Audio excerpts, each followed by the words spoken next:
E aí pessoal, eu sou Saor Lucena e hoje eu quero falar com vocês sobre as formas em que Deus se revela.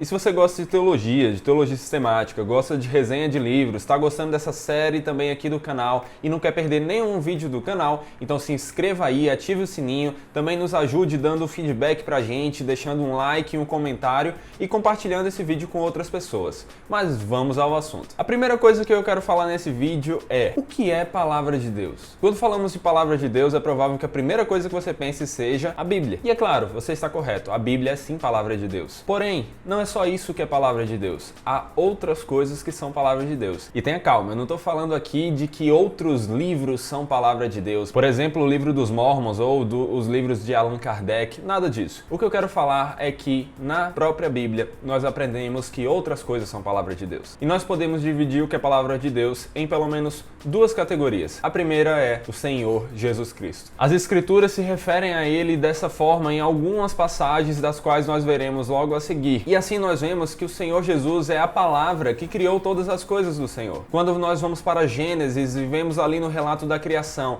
que Deus fala e as coisas são criadas, nós vemos que esse falar, essas palavras que estão sendo pronunciadas, são na verdade o Senhor Jesus criando todas as coisas. Em Gênesis 1:3 está escrito: disse Deus, haja luz, e houve luz. Quando nós vamos para Colossenses 1:16, o que encontramos? Paulo, se referindo a Jesus, diz: pois nele, em Jesus, foram criadas todas as coisas, nos céus e sobre a terra, as invisíveis e as invisíveis, sejam tronos, sejam soberanias, quer principados, quer potestades. Tudo foi criado por meio dele e para ele. E além disso, agora vamos para aquelas passagens onde vemos Jesus sendo chamado de Palavra de Deus ou Verbo de Deus. João 1:1 diz: no princípio era o Verbo, ou seja, a palavra, e o Verbo estava com Deus, e o Verbo era Deus. Aqui é uma referência a Jesus. Basta você acompanhar o restante do versículo, aliás, do capítulo, e você notará isso. Ele segue dizendo: ele estava no princípio com Deus, todas as coisas foram feitas por intermédio dele,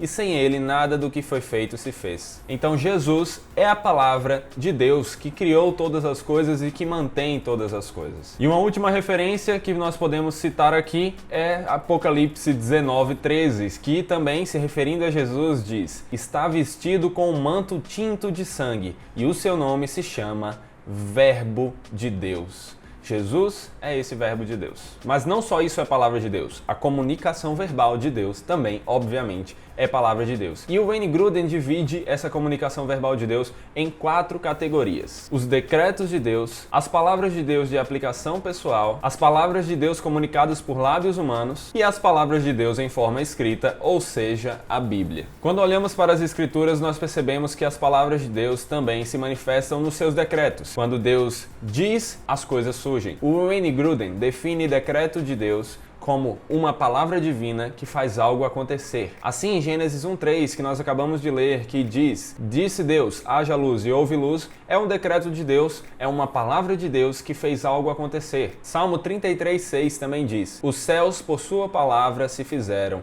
e pelo sopro de sua boca o exército deles. E esses decretos de Deus não estão ligados somente à criação, como também à sustentação de todas as coisas. Por meio dos seus decretos, como nós veremos mais à frente no avançar do estudo da teologia sistemática, estão relacionados tanto à obra da criação como da providência. Mas vamos para Hebreus 1:3. Ele, aqui o texto está se referindo a Jesus Cristo, que é o resplendor da glória e a expressão exata do seu ser, sustentando todas as coisas pela palavra do seu poder. Ou seja, aqui tanto vemos Jesus Cristo como a palavra, como também vemos que a palavra de Deus, os decretos de Deus, estão relacionados também à providência, ao sustentar e ao governar todas essas coisas para a glória do próprio Deus. Já o que o Wayne Grudem chama de as palavras de Deus de aplicação pessoal são as palavras que Deus pronunciou diretamente para alguém, quando ele falou audivelmente para alguma pessoa, falando algo especificamente para aquela pessoa. Sabe aquela coisa que você queria que Deus fizesse com você toda hora, mas que na verdade até mesmo nas Escrituras foi algo muito raro de acontecer? Leia a Bíblia várias vezes e veja quantas vezes Deus falou diretamente com alguém. Mas enfim, essas são palavras de Deus de aplicação pessoal, ou palavras que Deus pronunciou diretamente a alguém.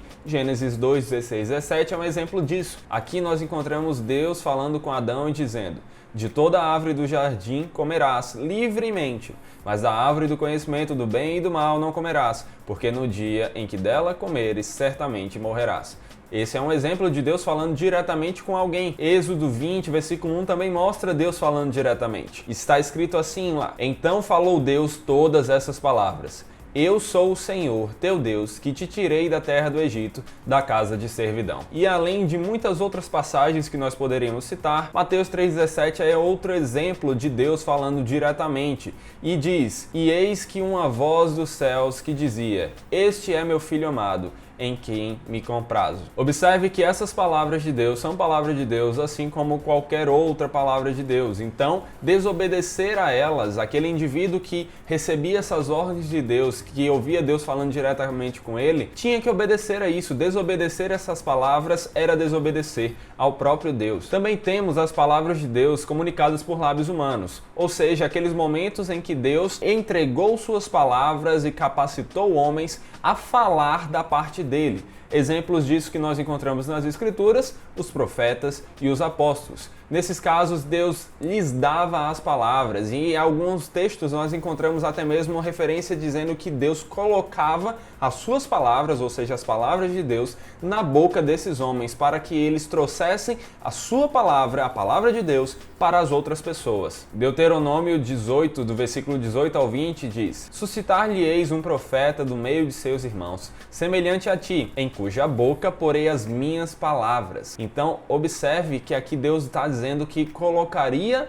as suas palavras na boca do profeta que ele suscitaria, que seria semelhante a Moisés. E é claro que aqui é uma referência a Jesus Cristo. E ele lhes falará tudo o que eu lhe ordenar, de modo que aquele que não ouvir as minhas palavras, que ele falar em meu nome, disso lhe pedirei contas. Ou seja, ouvir as palavras de Deus, que foram faladas por homens que receberam essas palavras, é tão importante quanto ouvir as palavras que foram faladas diretamente de Deus a alguma pessoa. Jeremias 1, versículo 7 ao 9 também fala: Mas o Senhor me disse, não digas, não passo de uma criança, porque a todos a quem eu te enviar irás, e tudo quanto eu te mandar falarás. Não temas diante deles, porque eu sou contigo para te livrar, diz o Senhor. Depois estendeu o Senhor a mão, tocou-me na boca, isso Jeremias falando, e o Senhor me disse: Eis que ponho na tua boca as minhas palavras. Assim, essas palavras deveriam ser obedecidas, e não eram menos palavras de Deus porque foram faladas por homens. Assim como as nossas palavras não são menos palavras nossas quando nós falamos pelo telefone, ao invés de falar diretamente. Não passa a ser palavra do telefone. O telefone é apenas um instrumento pelo qual nós falamos e trazemos a nossa mensagem. Da mesma forma, quando Deus colocava as suas palavras na boca do profeta, o profeta era apenas um meio e não o autor daquelas palavras. Deus era o autor, assim as palavras são de Deus e são, portanto, inerrantes, perfeitas e autoridade para nós. E por fim, nós temos as palavras de Deus em forma escrita, cujo principal livro que nós temos é a Bíblia. Por que o principal? Porque antes as palavras de Deus já foram escritas em outra forma. Qual foi a primeira delas? A Tábua dos 10 Mandamentos. Foram palavras de Deus em forma escrita. É claro que hoje em dia nós não temos mais acesso a essas tábuas, enfim, as pedras mesmo, mas nós temos acesso aos mandamentos do Senhor que ele deu a Moisés e estão escritos onde? Nas Escrituras Sagradas, na nossa Bíblia. Êxodo 31:18 diz: E tendo acabado de falar com ele no Monte Sinai, deu a Moisés as tábuas do testemunho, tábuas de pedra escritas pelo dedo de Deus. Em Isaías 30, versículo 8, também vemos Deus dizendo para preservar suas palavras em forma escrita. É escrito assim: Vai, pois, escreve isso numa tabuinha perante eles, escreve-o num livro, para que fique registrado para os dias vindouros, para sempre, perpetuamente. Paulo também, se referindo às suas palavras, diz em 1 Coríntios 14, versículo 37, se alguém se considera profeta ou espiritual, reconheça ser mandamento do Senhor o que vos escrevo. Observem, o que vos escrevo. Ou seja, Paulo aqui também está trazendo as palavras de Deus em forma escrita. E da mesma forma como o que falamos em relação às palavras de Deus que foram trazidas por meio de outros homens, por meio de profetas, as palavras de Deus em forma escritas inclusive por homens, não são menos palavras de Deus do que as palavras de Deus trazidas diretamente dele para nós. Observe que as Escrituras colocam como réu de punição aquele que desobedecer às palavras de Deus em forma escrita. E colocam que aquelas palavras escritas por um homem são, na verdade, mandamento do Senhor, são, na verdade, palavra de Deus. Esse texto que nós acabamos de ler, eu vou repetir agora, fala exatamente isso. Paulo diz: se alguém se considera profeta ou espiritual, reconheça ser mandamento do Senhor o que vos escrevo. Ou seja, as palavras de Paulo, as palavras de um homem, eram palavra de Deus aqui também. Mas não é só esse texto que se refere a isso. 2 Timóteo 3,16 também diz: toda a Escritura é inspirada por Deus e útil para o ensino, para a repreensão, para a correção, para a educação na justiça, a fim de que o homem de Deus seja perfeito e perfeitamente habilitado para toda boa obra. Ou seja, toda a Escritura é palavra de Deus. Toda essa palavra escrita é palavra de Deus, assim como a palavra falada direto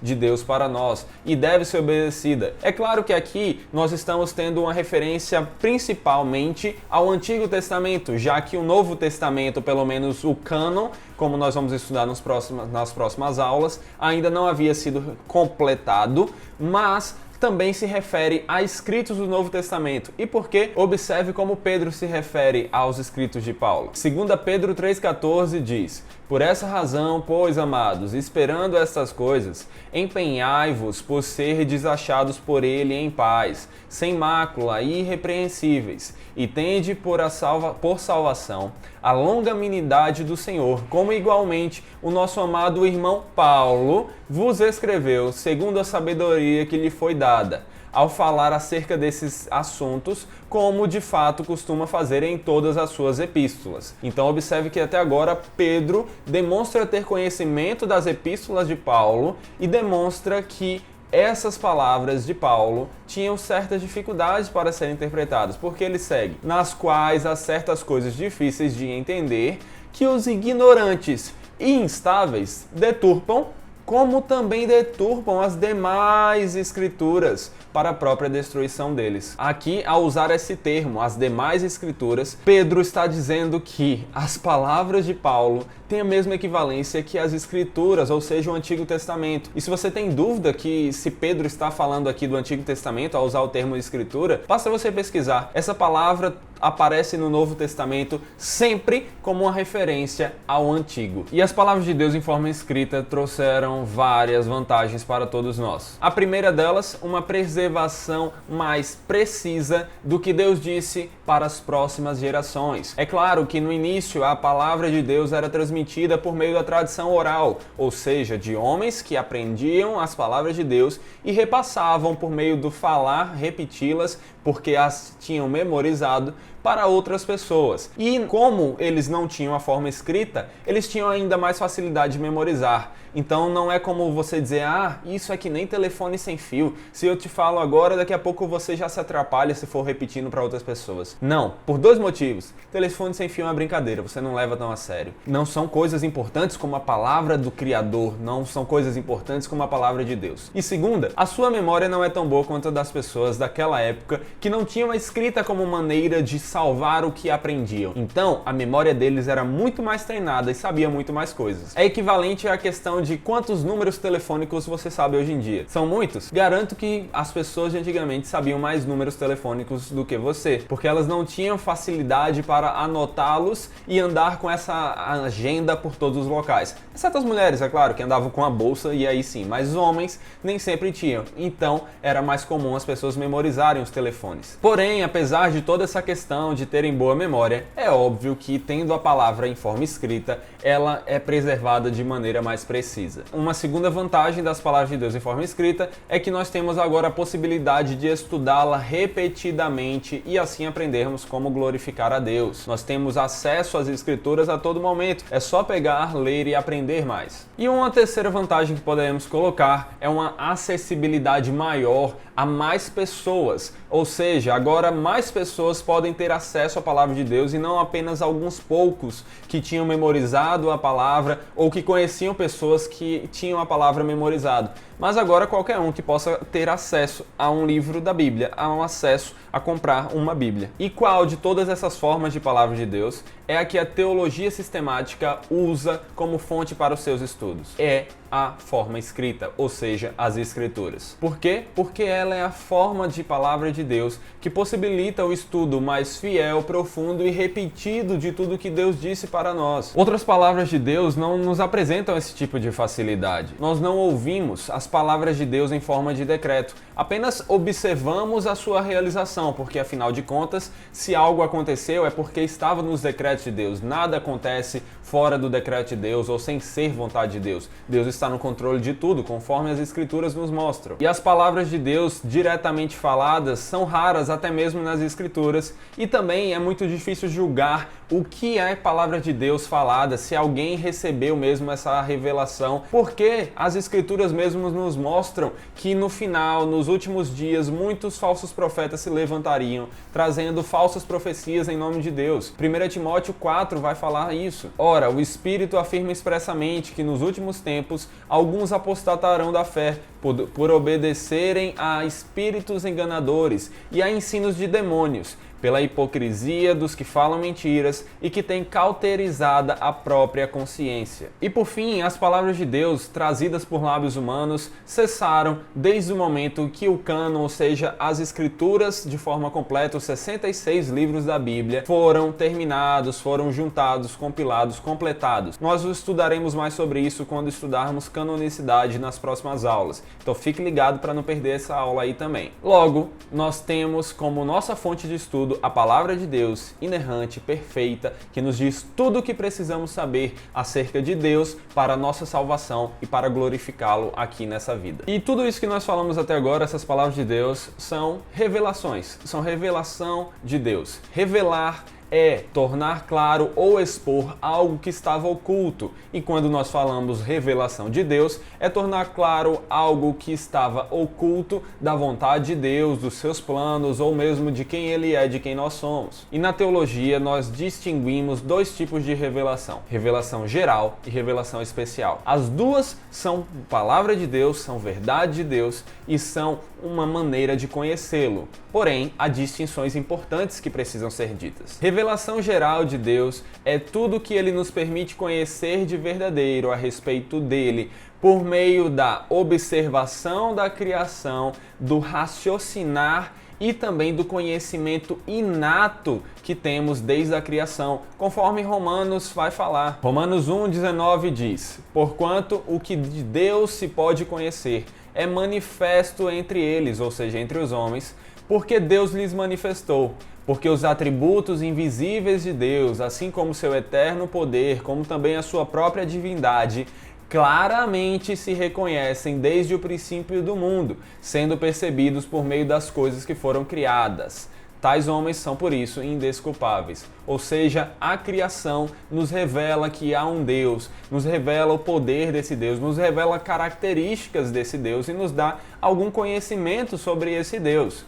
E nós temos também um conhecimento inato sobre Deus. Paulo diz, por exemplo, que os homens mostram a norma da lei gravada no seu coração. Ou seja, nós todos já nascemos com uma ideia de Deus, com princípios morais que vêm de Deus, que é o padrão de tudo que é moral, tudo que é certo, de tudo que é bom. Calvino, quando foi falar dessa ideia de Deus inata a todos os homens, definiu com o termo latim sensus divinitatis, ou seja, o senso da ideia de Deus, a ideia de que existe um Deus. Nós já nascemos com essa ideia. Não há ninguém que seja ateu de verdade. Há pessoas apenas que negam que Deus existe por uma teimosia, mas no fundo nós já sabemos que há um Deus, porque toda a criação nos revela isso e porque nós já somos criados com essa ideia de Deus na nossa mente, no nosso coração, em todo o nosso ser. E por que nós chamamos essa revelação geral de geral? Por dois motivos. O primeiro é porque ela é dada a todas as pessoas. Por meio da criação, todos podem conhecer algo sobre Deus. E o segundo é que ela é geral, ou seja, ela não é detalhada, específica. Ela nos apresenta apresenta um conhecimento mais, vamos colocar esse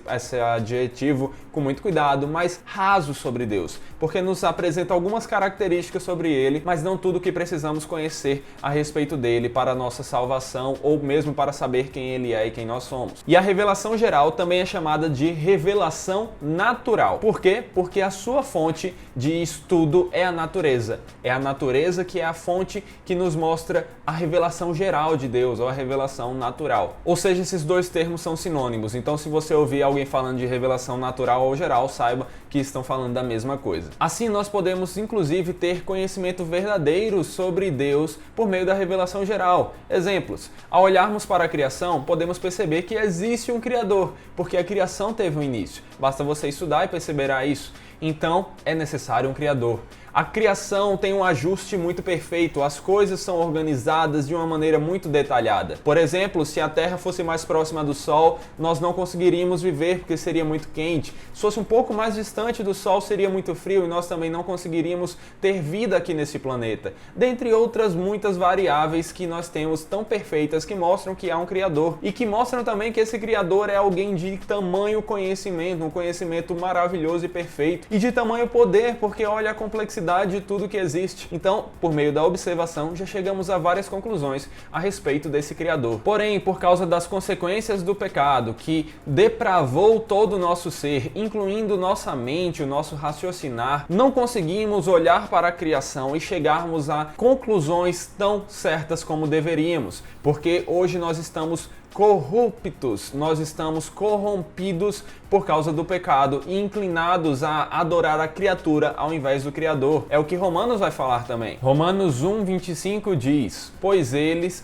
mudaram a verdade de Deus em mentira, adorando e servindo a criatura em lugar do Criador, o qual é bendito eternamente. Amém. Assim, o ser humano natural não consegue compreender as coisas de Deus sozinho. 1 Coríntios 2,14 nos mostra isso. Ora, o homem natural não aceita as coisas do Espírito de Deus, porque eles são loucura, e não pode entendê-las, porque elas se discernem espiritualmente. Ou seja, para olharmos para a criação e entendermos bem as coisas de Deus, entendermos sobre Deus, nós precisamos do Espírito Santo nos guiando e nos capacitando, nos regenerando dessa corrupção que o pecado nos trouxe. Por tudo isso, por meio da revelação geral, nós somos indesculpáveis diante de Deus. Jamais alguém poderá chegar diante de Deus no dia do julgamento e dizer: Senhor, nunca ouvi falar de ti, não achava que o Senhor existia. Porque a criação nos mostra que há um Deus. Tem as provas ali. E a nossa incapacidade em interpretar essas provas não anulam a nossa responsabilidade de interpretá-las corretamente. O homem natural é indesculpável diante de Deus por causa dos seus pecados. Porém, a revelação geral não nos dá o conhecimento suficiente e completo do que nós precisamos conhecer de Deus a respeito de quem Ele é, de quem nós somos e do nosso estado e do nosso caminho para a salvação. E é aí que entra a chamada revelação especial. A revelação especial nada mais é do que as Escrituras Sagradas. A Bíblia é a revelação especial. E por que especial? Também por dois motivos. Primeiro motivo, porque ela chega apenas a algumas pessoas. Não são todas as pessoas que conheceram as Escrituras. Então, apenas alguns recebem as Escrituras e por isso ela é revelação especial. Ela não está esbanjada aí nos céus e na terra como a criação esbanja a revelação geral. E o segundo motivo é que ela é especial porque ela nos dá conhecimento detalhado sobre Deus, ao contrário da geral. Observem que as duas são opostas, apesar de que as duas também nos dão conhecimentos verdadeiros sobre Deus, mas a especial nos mostra algo mais completo, tudo o que precisamos saber sobre Deus para a nossa salvação. Enfim, pessoal, isso é mais um pouco do que eu queria passar para vocês sobre teologia sistemática, sobre teologia, sobre o que nós podemos saber sobre o nosso Deus, e hoje nós falamos sobre revelação, formas de revelação, e eu espero que vocês tenham aprendido. Se tiveram dúvida, podem acessar aqui embaixo na descrição o link onde vai estar a descrição dos livros que eu estou usando aqui para basear o estudo para vocês. Basta então lê-los e lá vocês encontrarão algumas informações mais detalhadas do que eu posso colocar aqui no vídeo, porque senão o vídeo ficaria imenso, não é verdade? Além disso, se vocês também têm dúvidas maiores ou menores, enfim, quiserem comentar, comentem aí, e se eu tiver tempo e puder, eu responderei a vocês com muito prazer. Então não esqueçam de nos ajudar com aquelas coisas de curtir, compartilhar, se inscrever e tal. Fiquem com os próximos vídeos, aguardem os próximos vídeos dessa série, e é isso aí, valeu!